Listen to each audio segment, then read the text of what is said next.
Hallelujah, hallelujah. कितने लोगों को मेरी आवाज आ रही है? Okay, my voice is clear. Wonderful. So कुछ समय हम लोग जरूर वचनों में जाएंगे, और जैसा मैंने पहले भी बताया था, एक लाइफ चेंजिंग स्टडी। कई लोगों की लाइफ परमेश्वर बदलने जा रहा है, और मैं यकीन करता हूं, मैं मेरा पर्सनल एक्सपीरियंस बता रहा हूं कि जब भी कोई एक ऐसा केस मेरे लाइफ में परमेश्वर देता है कि वो बहुत ही मुश्किल होता है कि वो टर्न नहीं हो पाता। मैं पहले बहुत ही अच्छी अच्छी दवाइयां देता हूं, परंतु यदि वो केस बहुत ही ज्यादा बिगड़ जाए तो मैं कड़वी, जो बोलते हैं कि सबसे कड़वी यदि दवाई होती है, मैं वाकई में इस वचन को देने के लिए अपने आप को कभी भी प्रिपेयर नहीं करता हूं कि मैं नहीं चाहता हूं कि प्रभु मुझसे ये चीज बुलवा दे।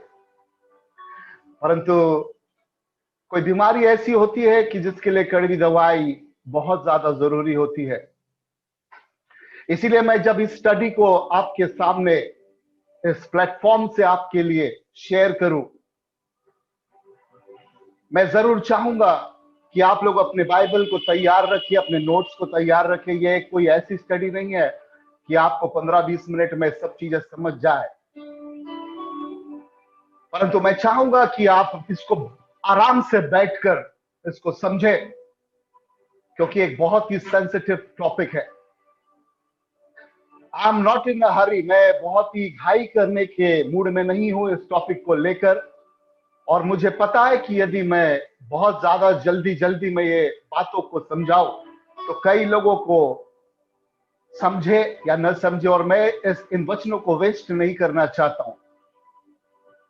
सो जितने भी लोग अपने वीडियोस को ऑन कर सकते जरूर करें।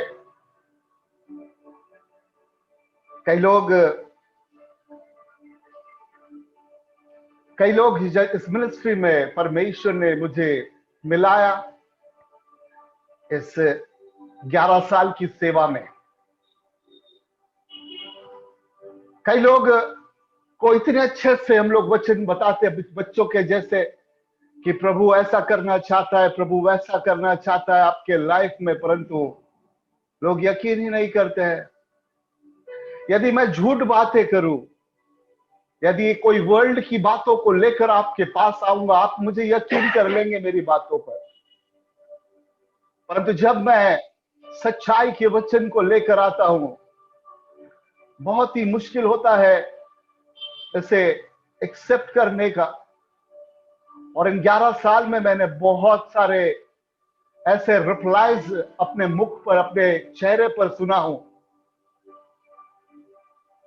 कि जहां पर लोग, मैं वचन देने जाता हूं और वो बोलते भैया पहले खुद सीख लो, बाद में हमको सिखाना।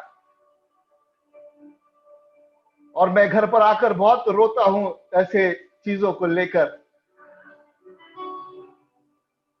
सो मैं इस स्टडी को लेकर बहुत ही सेंसिटिव हूं, और बहुत धीरे धीरे जाना चाहूंगा।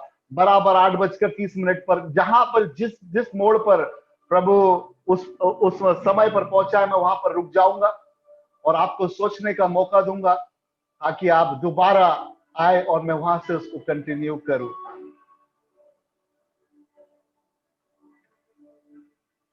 एक रीजन, एक बार जब मैं सोच रहा था कि लोग क्यों नहीं स्पिरिचुअल बन जाते, क्यों नहीं प्रार्थना में आ जाते, क्यों इतना तकलीफ होती है हर वो गलत बातों को छोड़ना और प्रभु के पीछे चलना, क्यों नहीं हो पाता है? क्या रीजन है? इतनी अच्छी तो बात बताते हैं हम कि लोगों से प्यार करो। आप गलत तरीके से प्यार करना चाहेंगे, परंतु जो प्यार प्रभु बता रहा है उस तरह से लोगों से प्यार नहीं करना चाहेंगे। क्या रीजन होता है कि एक छोटी सी लत, दारू पीना, छोटी सी चीज है, वो नहीं छूट पाता प्रभु के नाम के लिए, कि यीशु के लिए मैं ये छोड़ देता हूं, नहीं छूटता नहीं है। कितना कितना अब ये बात तो मैं समझ सकता हूं कि दारू नहीं छूट रही, कई सालों की है। ऐसे भी किस्से सुना हूं कि हर 2 दिन बाद किसी लड़की से प्यार हो जाता है और प्रभु के दास है, हम प्रभु की सेवा कर रहे हैं। सो जो मैं 4 पॉइंट्स है जिसके मैं आपके ध्यान को मैं चाहूंगा कि आप इसकी और आकर्षित हो जाए, लिख कर रख ले। ये 4 रीजन है जिसके वजह से लोग बदलना नहीं चाहते।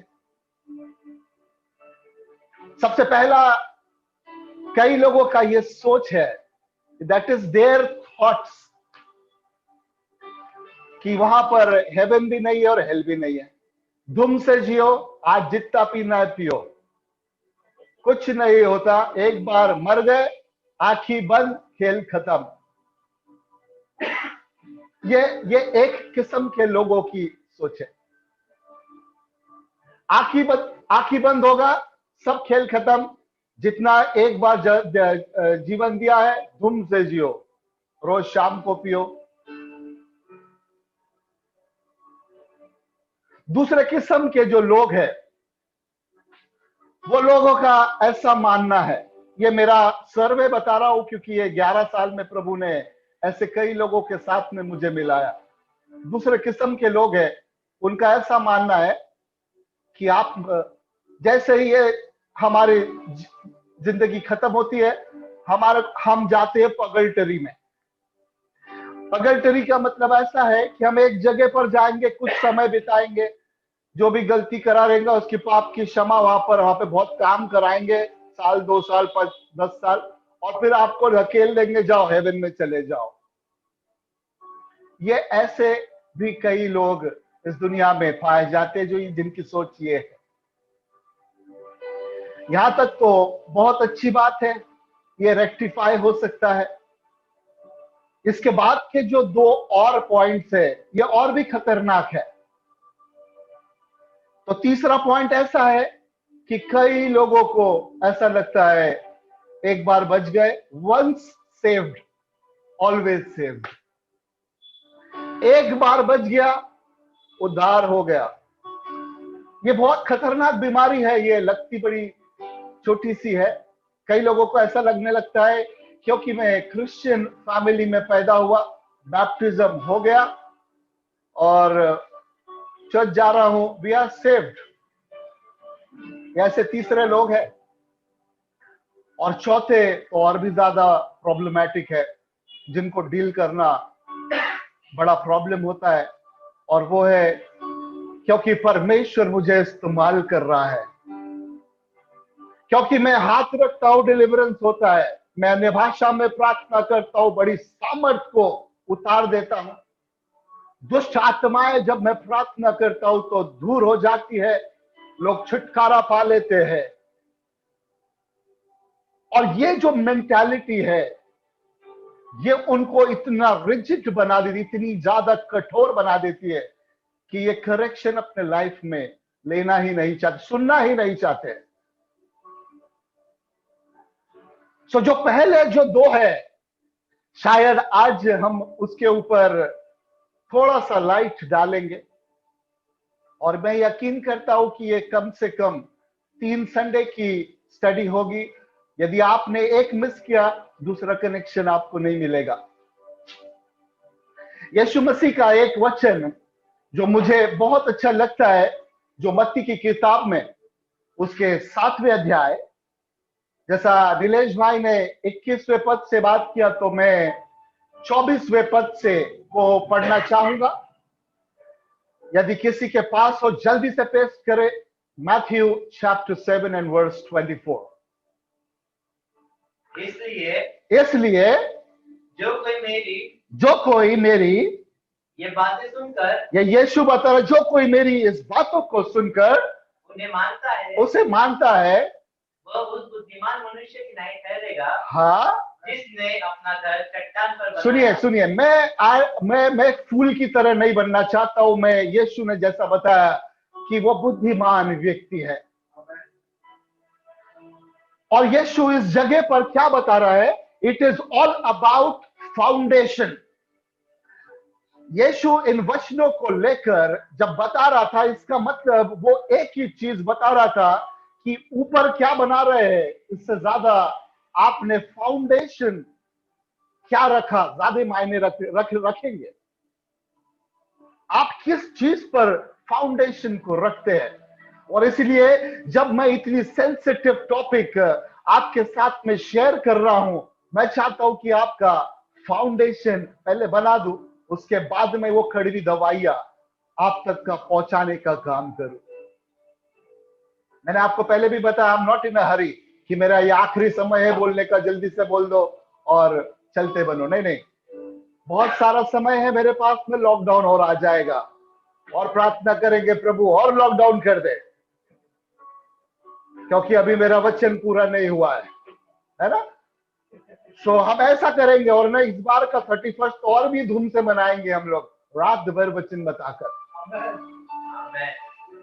सो याद रखिए, मुझे पता है यहां पर कई जवान लोग हैं, मुझे पता है यहां पर कई ऐसे लोग हैं, आज मैं उनसे बात करना चाहता हूं। एक छोटे से बच्चे का एग्जाम्पल से हम लोग इस स्टडी को की शुरुआत करते हैं। एक छोटा सा बच्चा है, जैसे ही बच्चे को देखते से स्क्रीन पर ऑगस्टीना दिख रही है, तो जैसे ही एक छोटा सा बच्चा आपके घर में आता है, आपके पास में एक प्रश्न आता है। बच्चा अभी बस चलने को शुरुआत कर रहा है और आप सोचते हैं कि कौन से कॉलेज में या कौन से स्कूल में इसको डालना है, अच्छी स्कूल होना चाहिए। हर माँ बाप से मैं ये बात कर रहा हूं, आप याद रखिए, जिस समय आपको लगता है कि मैंने कोई गलत बात बोला, आप जरूर से मैसेज करिए कि ब्रदर आप झूठ बात कर रहे हैं। आपका बेटा चलना शुरुआत करता है और आप अपने बच्चे के लिए स्कूल की तलाश करते हैं। जैसे ही बच्चा स्कूल में जाता है, 7 तक पहुंचता नहीं है, आप उसके लिए कॉलेज की तलाश करते हैं। जब वो कॉलेज में जाता है और जैसे ही उसकी डिग्री पूरी हो रही है, आप नौकरी की तलाश उसके पहले शुरुआत करते। कितने लोग यकीन करते हैं आप ऐसा ही करते हैं? कितने लोग यकीन करते हैं ऐसा करते हैं? अगर आपको ऐसा लगता है कि नहीं नहीं, बच्चा जब 10th पास हो जाएगा, अगर होगा तो देखेंगे क्या करना है।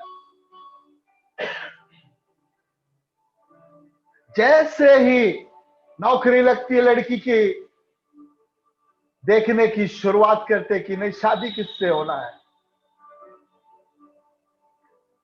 शादी की तैयारी बोले तो कहां पर करना है, पहले से वेन्यू ढूंढना शुरू करते हैं। एकदम ग्रैंड होना चाहिए शादी। मैं आपको कोई और बातें नहीं, मैं मेरे पर्सनल बात बता रहा हूं। 4-5 महीने बच्चे हैं, मेरे घर का ओपनिंग है, मेरा हाउस वार्मिंग का प्रोग्राम है, और अभी 5 महीने बाकी होने, 6 महीने बाकी होने के बाद, उसके पहले ही मैं सोच रहा हूं, अभी आज ही मैं केटरर्स के पास जाकर आया कि मुझे ये चीजें चाहिए।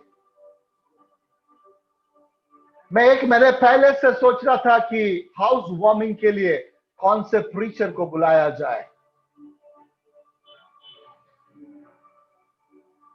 मेरे प्रियो, जितने लोग मेरी आवाज सुन रहे, जितने लोग मेरी आवाज सुन रहे, सुनिए, वो जो आपका बच्चा है, यदि वो फेल हो जाए तो आप उसको रिपीट करा सकते हैं। यदि उसको एक कॉलेज ना मिले, आप दूसरे कॉलेज में उसकी एंट्री करा सकते हैं। यदि आपको एक लड़की पसंद थी, उसने मना कर दिया, आपके पास में 10 लड़कियां मिल सकते हैं। एक कॉलेज में आपको